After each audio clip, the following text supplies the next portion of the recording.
Welcome to my YouTube channel. I am Akhilesh और आज मैं आपको सिखाऊंगा फ्यूचर परफेक्ट कंटिन्यूअस टेंस का इंटेरोगेटिव सेंटेंस। इस क्लास को देखने से पहले बेटा आप जाइए सबसे पहले फ्यूचर परफेक्ट कंटिन्यूअस टेंस का अफर्मेटिव और निगेटिव का, यह दोनों क्लास आप देख लीजिए, क्योंकि मैंने इस टेंस का पहचान और कॉन्सेप्ट अफर्मेटिव और निगेटिव क्लास में अच्छे से बताया। तो यहाँ मैं पहचान और कॉन्सेप्ट नहीं बताने वाला हूँ, इसीलिए आपको पहचान और कॉन्सेप्ट जानने के लिए, समझने के लिए आपको अफर्मेटिव और निगेटिव का क्लास देखना बहुत ही इंपॉर्टेंट है। तो वह दोनों क्लास देख लीजिए, वहाँ से आप नोट बना लीजिएगा, उसके बाद आपको इस क्लास को देखना है और यहाँ से भी आपको नोट बनाना है। मैं क्लास शुरू करता हूँ। देखिए आज का हमारा टॉपिक है फ्यूचर परफेक्ट कंटिन्यूअस टेंस का इंटेरोगेटिव सेंटेंस। इंटेरोगेटिव सेंटेंस मतलब क्या होता है? एक ऐसा वाक्य है जिसमें हम सवाल पूछते हैं। तो सवाल पूछने के लिए जिन वाक्यों का प्रयोग किया जाता है उन्हें कहते हैं इंटेरोगेटिव सेंटेंस कहते हैं। ठीक है, तो इंटेरोगेटिव सेंटेंस हमारे कितने प्रकार के होते हैं बेटा? तो जैसे कि मैंने आपको बताया कि दो प्रकार के होते हैं। एक को कहते हैं यस या नो टाइप। तो जो पहला स्ट्रक्चर यहाँ पे मैंने लिखा है इसे कहते हैं यस या नो टाइप इंटेरोगेटिव। और इसमें जो सवाल पूछा जाएगा हमेशा क्या शब्द से, क्या शब्द से सवाल पूछा जाता है और इस सवाल का जवाब हम हाँ या ना बोल के दे सकते हैं। कहने का मतलब बेटा जो सवाल ऐसा हो कि जिस सवाल का जवाब यस या नो और हिंदी में हाँ या ना बोल के जवाब दिया जा सकता है, उसी सवाल को कहते हैं यस या नो टाइप इंटेरोगेटिव। और उसका स्ट्रक्चर कैसे होता है, ट्रांसलेशन कैसे करते हैं, इस स्ट्रक्चर के अनुसार ट्रांसलेशन करेंगे। देखिए सबसे पहले विल या शैल लगाएंगे, उसके बाद सब्जेक्ट लगाएंगे, सब्जेक्ट के बाद हैव और बीन लगाएंगे, हैव बीन के बाद जो भी वर्ब होगा उस वर्ब में आईएनजी लगा देंगे, उस वर्ब के बाद ऑब्जेक्ट लिख देंगे, अगर रहेगा तो, नहीं रहेगा तो सिंस या फॉर दोनों में से कोई एक लिखेंगे और उसके बाद टाइम लगा देंगे, लास्ट में लगाएंगे क्वेश्चन मार्क। टाइम क्या? जिस समय से काम चल रहा होगा उस टाइम को लगा देंगे। और जब WH टाइप रहेगा, जो हमारा सेंटेंस होगा उसमें WH वर्ड का प्रयोग किया होगा। WH वर्ड का मतलब क्या? व्हाट, व्हेन, हु, हुम, विच, वेयर, व्हेन, इन्हीं सभी शब्दों को क्या कहते हैं? WH वर्ड कहते हैं। तो इनसे अगर सवाल पूछा गया होगा तो उन्हीं WH वर्ड के लिए सबसे पहले लिखना है, उसके बाद विल या शैल दोनों में से कोई एक लगाना है, उसके बाद हमें सब्जेक्ट लिखना है, सब्जेक्ट के बाद हैव और बीन, हैव और बीन हमेशा साथ में रहेंगे, हैव और बीन लगा देना है, उसके बाद वर्ब में आईएनजी, ऑब्जेक्ट, सिंस या फॉर दोनों में से कोई एक, फिर टाइम लगा देना, लास्ट में क्वेश्चन मार्क लगा देना। ठीक है, तो मैं थोड़ा सा साइड हो जा रहा हूँ ताकि आप स्ट्रक्चर नोट कर सकिए। तो पहले इसको लिख लीजिएगा यस या नो टाइप का स्ट्रक्चर, और ये क्या है? WH फैमिली टाइप का स्ट्रक्चर। तो दोनों आप नोट कर लीजिए। ठीक है, उम्मीद करता हूँ कि आप नोट कर चुके होंगे। अब एग्जाम्पल देखिए, लिखिए क्या वह 2 दिनों से कपड़ा सिल रही होगी? क्या वह 2 दिनों से कपड़ा सिल रही होगी? अब बताओ इस सवाल का जवाब हाँ या ना में दिया जा सकता है या नहीं? कहोगे सर बिल्कुल दिया जा सकता है। तो जब इस सवाल का जवाब हाँ या ना बोल के दिया जा सकता है, इसलिए इसका नाम रखा दिए हैं यस या नो टाइप। और देखो इसमें सवाल किससे पूछा गया है? क्या से। तो मैंने क्या बताया आपको कि जिस वाक्य में क्या शब्द से सवाल पूछा जाएगा और वह क्या शब्द वाक्य के पहले होगा, सबसे पहले वाक्य के शुरू में होगा, और इस सवालों का जवाब हम हाँ या ना में दिया जा सकता है। तो इसीलिए हम इसमें व्हाट का प्रयोग नहीं करते हैं, बल्कि हेल्पिंग ऑफ का ही प्रयोग करते हैं। तो चलिए देखिए इस स्ट्रक्चर के अनुसार ट्रांसलेशन करेंगे बेटा हम। देखिए तो सबसे पहले विल या शैल दोनों में से कोई एक लिखना है, तो सब्जेक्ट के अनुसार, तो सी है सब्जेक्ट, इसलिए इसके पहले क्या आएगा? विल। तो देखो विल या शैल दोनों में से कोई एक हो गया। अब क्या लिखना है? सब्जेक्ट, तो देखो सी आ गया। अब क्या लिखना है? हैव बीन लगा देना है, तो हैव और बीन तुरंत लिख दो। देखो स्ट्रक्चर को देखते हुए अगर ट्रांसलेशन करते हो तो गलत नहीं होगा बेटा। ठीक है, तो विल हो गया, सी हो गया, हैव बीन हो गया, उसके बाद मेन वर्ब में आईएनजी लगा दो। सिलने को बोलते हैं सीव, लेकिन आईएनजी लगाना तो सीविंग हो गया, सीविंग। द क्लोथ्स, ये हो गया आपका ऑब्जेक्ट। कब से, समय की बात है, फॉर 2 days हो गया। देखिए अब इसको एक साथ बोलिए, will she have been sewing the clothes for 2 days, ऐसे। चलिए दूसरा एग्जाम्पल देखते हैं। लिखा है वे सुबह से क्यों पछता रहे होंगे? वे सुबह से क्यों पछता रहे होंगे? अब बताइए इस सवाल का जवाब हाँ या ना में दे सकते हो? नहीं, इसमें क्यों से सवाल पूछा गया बेटा। तो जिसमें क्यों से, कब से, कैसे से, कौन से सवाल पूछा जाता है, तो इन सवालों का जवाब हम हाँ या ना में नहीं दे सकते हैं। तो इन्हीं शब्दों को कहते हैं WH वर्ड कहते हैं, और इन्हीं WH वर्ड के लिए सबसे पहले लिखते हैं हम। तो चलिए क्यों का इंग्लिश क्या होता है? देखो सवाल पूछा गया क्यों का इंग्लिश क्या होता है? व्हाई मतलब क्यों। तो सबसे पहले देखो WH आ गया, तो व्हाई हो गया। अब क्या लिखना है? विल या शैल दोनों में से कोई एक, तो विल आ गया। अब सब्जेक्ट लिखना है, सब्जेक्ट क्या आएगा? दे है, वे मतलब दे। उसके बाद सब्जेक्ट के बाद क्या लगाना? हैव बीन, तो हैव बीन हो गया। उसके बाद क्या लगाना? मेरे में आईएनजी, तो रिग्रेट मतलब पछताना, लेकिन आईएनजी तो रिग्रेटिंग सिंस मॉर्निंग। लो स्ट्रक्चर के अनुसार बन गया। अब इसको एक साथ बोलिए, why will they have been regretting since morning?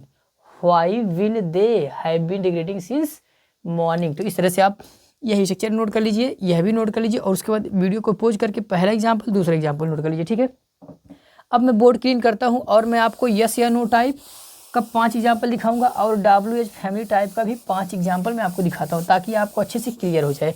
और स्ट्रक्चर सामने खोल कर रखिएगा। बेहतर तरीका बेटा सीखने का यह है कि जैसे मैं सेंटेंस बोलूँगा हिंदी का, तो आप अगर वीडियो को पॉज करके, मतलब वीडियो को रोक करके आप उसका ट्रांसलेशन स्वयं करने का पहले प्रयास कर रहे हैं और बाद में फिर मेरा देख के जो गलतियाँ हो रही है उस गलतियों को अगर आप सुधार रहे हैं, तो इस मानिए कि बहुत ही अच्छा तरीका है किसी चीज़ को सीखने का, क्योंकि गलती नहीं होगा तो हम सीखेंगे नहीं। ठीक है, तो पहले मेरा बात सुनिएगा। जो हिंदी में मैं बोलूँगा, वाक्य जो बोलूँगा उसको सुनिएगा और सुनने के बाद उसका ट्रांसलेशन खुद करने का प्रयास करिएगा। ठीक है, उसके बाद फिर मेरा देख के आप उसको सही करिएगा। ठीक है, चलिए तो अब मैं पहले यस या नो टाइप का आपको 5 एग्जाम्पल दिखाता हूँ। ठीक है, हाँ, और मैं आसान सेंटेंस लेता हूँ ताकि आप अच्छे से समझ पाए भी। ठीक है, मैं कह रहा हूँ क्या वह सुबह से दौड़ रहा होगा, क्या वह सुबह से दौड़ रहा होगा।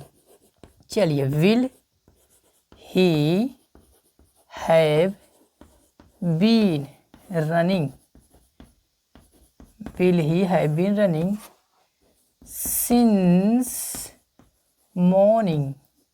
अब आप कहेंगे सर सिंस यहाँ क्यों लगा दिए, तो बेटा मैंने आपको बताया था कि दिन का जो भी पहर होता है, जैसे मॉर्निंग, आफ्टरनून, इवनिंग, नाइट हो गया, तो सबके लिए सिंस लगता है। जो समय घड़ी में देख सकता है 1 बजे, 2 बजे, 3 बजे, 4 बजे, 5 बजे, सब सिंस का समय होता है। कोई त्यौहार, दिवाली, होली से, ये सब सिंस का समय होता है। कैलेंडर में जो टाइम दीजिए, जनवरी से, फरवरी से, मार्च से, Sunday, Monday, Tuesday, Wednesday, Thursday, Friday, 1 तारीख से, 1 जनवरी से, 2 जनवरी से, 3 जनवरी से, ये सब सिंस का टाइम होता है। ठीक है, और भी अच्छे से समझने के लिए आप प्रेजेंट परफेक्ट कंटिन्यूअस टेंस या पास्ट परफेक्ट कंटिन्यूअस टेंस देखें तो वहाँ से आपको समझ में आ जाएगा कि कहाँ सिंस लगाना है, कहाँ फॉर लगाना है। ठीक है, चलिए दूसरे एग्जाम्पल देखते हैं।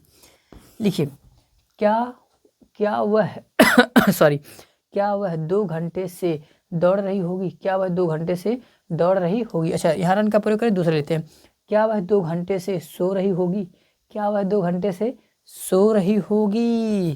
क्या बता भैया, सो ही रही होगी, तो will she have been sleeping. 2 घंटे से तो फॉर, और जहाँ नंबर मैंने बताया जहाँ भी नंबर आ जाए 1 2 3 4 2 आवर्स, जहाँ भी नंबर की बात हो जाए तो वहाँ पे फॉर लगता है। ठीक है, चलिए तीसरा एग्जाम्पल दिखाता हूँ मैं आपको। हाँ, मैं कह रहा हूँ क्या वे 10 दिनों से काम कर रहे होंगे, क्या वे 10 दिनों से काम कर रहे होंगे। चलिए स्क्रीन बनाते हैं। क्या वे 10 दिनों से काम कर रहे होंगे, विल दे हैव बीन। देखो, हेल्पिंग ऑफ होने के बाद सब्जेक्ट के बाद तुरंत हैव बीन लगाओ। बीन काम करने के लिए से बोलते हैं वर्क में आईएनजी लगा दो, वर्किंग फॉर 10 डेज। अब कहोगे सर यहाँ डूइंग लगा सकते हैं, बिल्कुल आप डूइंग लगा सकते हैं। तो ऐसे बोलते हैं will they have been doing work for 10 days. लेकिन वर्क मतलब ही काम करना होता है, तो मैंने इसी में आईएनजी लगा दी, वर्किंग बोल दिया। ठीक है, इसे बोलते हैं स्मार्ट तरीका है, हाँ, जो कि मैं हूँ। ठीक, चलिए चौथा एग्जाम्पल दिखाता हूँ मैं आपको। चौथा एग्जाम्पल में करूँ, क्या राम 3 बजे से तुम्हारा इंतजार कर रहा होगा, क्या राम 3 बजे से तुम्हारा इंतजार कर रहा होगा। तो चलिए इसको बनाते हैं, विल राम, सब्जेक्ट हो गया, हैव बीन तुरंत लगाओ, हैव बीन, इंतजार करने को बोलते हैं wait, ING waiting for you. 3 बजे से टाइम लिखो, सिंस 3 o'clock। चलिए लास्ट एग्जाम्पल, जैसे मैंने कहा था 5 एग्जाम्पल दूंगा, तो 5वां एग्जाम्पल लास्ट एग्जाम्पल है। ठीक है, मैं कह रहा हूँ क्या वे रविवार से क्रिकेट खेल रहे होंगे, क्या वे रविवार से क्रिकेट खेल रहे होंगे। तुम पढ़ाई लिखाई छोड़ के क्रिकेट ही खेल रहे होंगे। संडे बनाते हैं, क्या वे रविवार से क्रिकेट खेल रहे होंगे, will they have been playing cricket रविवार से। तो सिंस दिन का नाम आया है तो सिंस आएगा, सिंस, और संडे यहाँ कैपिटल लेटर होगा, सिंस संडे। देखिए 5 एग्जाम्पल मैंने आपको दिखाया, तो 5 एग्जाम्पल इसको आप नोट कर लीजिए। अब मैं आपको 5 एग्जाम्पल दिखाता हूँ WH फैमिली टाइप का। ठीक है, तो 5 आप नोट कर लीजिए।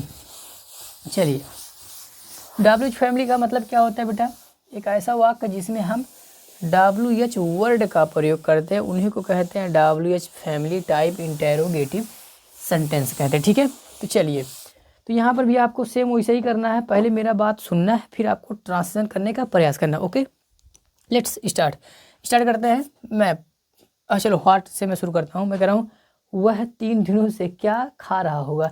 वह 3 दिनों से क्या खा रहा होगा। तो वह 3 दिनों से क्या खा रहा होगा। What will he have been eating. Eating मतलब खाना। फॉर, और जिसमें व्हाट आता है, ध्यान है जिसमें व्हाट आता है उसमें ऑब्जेक्ट नहीं आएगा। ईटिंग फॉर 3 दिन से, फॉर 3 THREE 3 डेज। लास्ट में क्वेश्चन मार्क हो गया। अगला एग्जाम्पल मैं कह रहा हूँ कौन 5 महीनों से मेरा पैसा चुरा रहा होगा। कौन 5 महीनों से मेरा पैसा चुरा रहा होगा। जब पैसा रखते गायब हो जाता है, तो कौन 5 महीनों से मेरा पैसा चुरा रहा होगा। तो कौन आया है भैया। तो who will have been stealing my money. 5 महीनों से, तो for 5 MONTH yes, for 5 months. Spelling बता दिया, हो सकता है कट गया होगा, ठीक है। तो who will have been stealing my money for 5 months, ठीक है। कहोगे सर इसमें सब्जेक्ट नहीं आता। बेटा जिसमें हु आता है उसमें सब्जेक्ट नहीं आता, मैंने आपको बहुत बार बताया, ठीक है। चलिए अगला एग्जाम्पल लेते हैं मैं कह रहा हूँ वह 3 दिनों से तुमसे बात क्यों कर रहा होगा। वह 3 दिनों से तुमसे बात क्यों कर रहा होगा। वह 3 दिनों से तुमसे बात क्यों कर रहा होगा।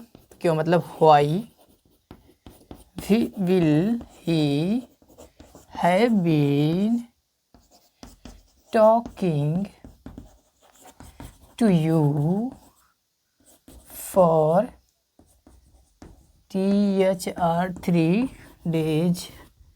सेंटेंस आसान है बेटा। स्ट्रक्चर अगर आपके दिमाग में एक बार बैठ गया, और बैठेगा कैसे, बार बार प्रैक्टिस से बैठेगा, ठीक। जितना आप प्रैक्टिस करेंगे उतना आप बेहतर बन जाएंगे, ठीक है। चलिए अगला एग्जाम्पल बना रहे हैं। चलो कैसे का बना रहे हैं। मैं कह रहा हूँ वह 2 महीने से कैसे वहाँ रह रहा होगा। वह 2 महीने से कैसे वहाँ रह रहा होगा। तो कैसे बोलेंगे, तो how will he have been.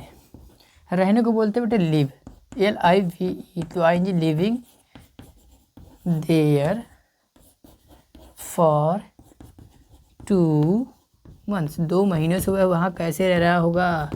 लो बन के 4 सेंटेंस हो गए। लास्ट एग्जाम्पल है WH फैमिली का, ठीक है। चलिए अगला किसका बना, चलो हुम का बना ले रहे हैं। हुम मतलब होता है किसे। मैं कह रहा हूँ तुम्हारा दोस्त रविवार से किसका पीछा कर रहा होगा। तुम्हारा दोस्त रविवार से किसका पीछा कर रहा होगा, बता जरा। हाँ, किसका पीछा कर रहा होगा। तो तुम्हारा दोस्त रविवार से किसका पीछा कर रहा होगा। तो किसका पीछा को इंग्लिश, किसका को बोलते हैं इंग्लिश बेटे, home will your friend have been.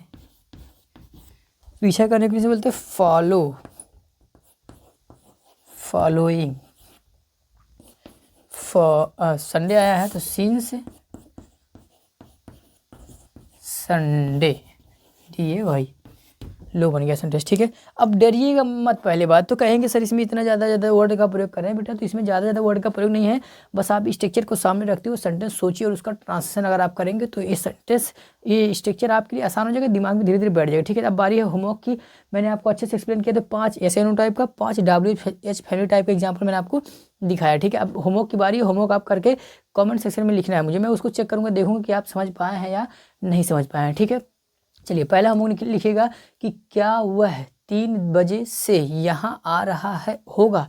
क्या वह 3 बजे से यहाँ आ रहा होगा। दूसरा एग्जाम्पल, क्या वह 2 बजे से कपड़ा धुल रही होगी। तीसरा एग्जाम्पल, क्या वे सुबह से क्रिकेट खेल रहे होंगे। तो 3 मैंने SNO टाइप का दिया, अब 3 रहेगा WH फैमिली टाइप का। लिखिए वह क्यों 2 दिनों से यहाँ आ रहा होगा। वह क्यों 2 दिनों से यहाँ आ रहा होगा। अगला एग्जाम्पल, वह कैसे 3 हफ्तों से इसे सह रहा होगा। वह कैसे इसे 3 हफ्तों से सह रहा होगा। सहने के लिए बोलते हैं बियर।